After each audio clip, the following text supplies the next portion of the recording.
विधूना का लाल लद्दाख में हुआ शहीद। पायलट फटने से हुई मौत।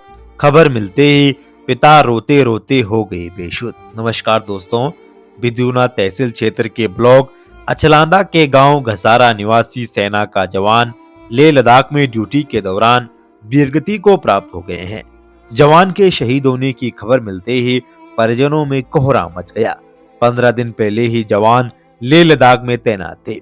पिता को जब पता चला कि उनका बेटा शहीद हो गया तो उन्होंने कपड़े फाड़ डाले और घर से बाहर निकलकर रोते रोते बेसुध हो गए। शहीद की जानकारी मिलते ही पूरे गांव में मातम छा गया। सभी गांव वाले उनको लगातार सांत्वना दे रहे हैं।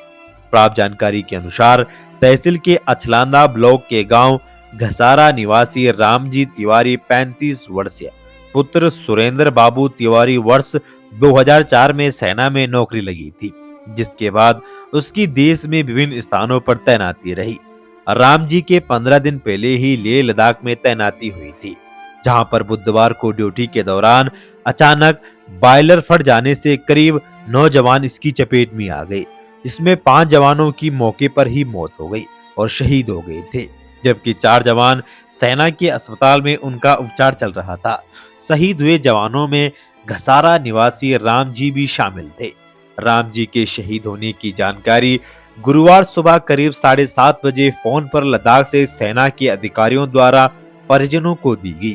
राम जी के शहीद होने की जानकारी आते ही जहां परिजनों में कोहरा मचा है, वही गांव में मातम छा गया। शहीद के पिता सुरेंद्र बाबू ने तो उस वक्त सूचना मिलते ही अपने कपड़े फाड़ डाले और बिना कपड़ों के दरवाजे पर बैठे बेसुध होकर रो पड़े। वहीं पत्नी पूजा, पुत्री प्रतिष्ठा, पुत्र वैरव, मां शांति देवी, भाई गोपाल का रो रो कर बुरा हाल है। शुक्रवार की शाम तक 100 गांव पहुंचने की संभावना है। शहीद राम जी के पिता सुरेंद्र बाबू किसान हैं। राम जी की शादी साल 2009 में इटावा जिले के महेबा ब्लॉक के गांव सुनरवासा निवासी पूजा के साथ हुई थी, जिसके 2 बच्चे, 2 पुत्री वर्तिष्ठा 9 वर्षीय, पुत्र वैभव 7 वर्षीय है, जिसमें बेटी कक्षा 3 और बेटा कक्षा 1 में इटावा में पढ़ते हैं।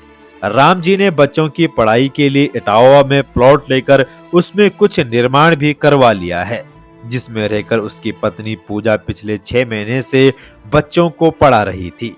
शहीद की पत्नी पूजा का बीच बीच में गांव आना जाना रहता था। तो दोस्तों, मैं भगवान से यही दुआ करता हूं कि वीर जवान की आत्मा को भगवान अपने श्री चरणों में स्थान दे और इस दुख की घड़ी में उनके परिजनों को दुख सहन करने की क्षमता दे।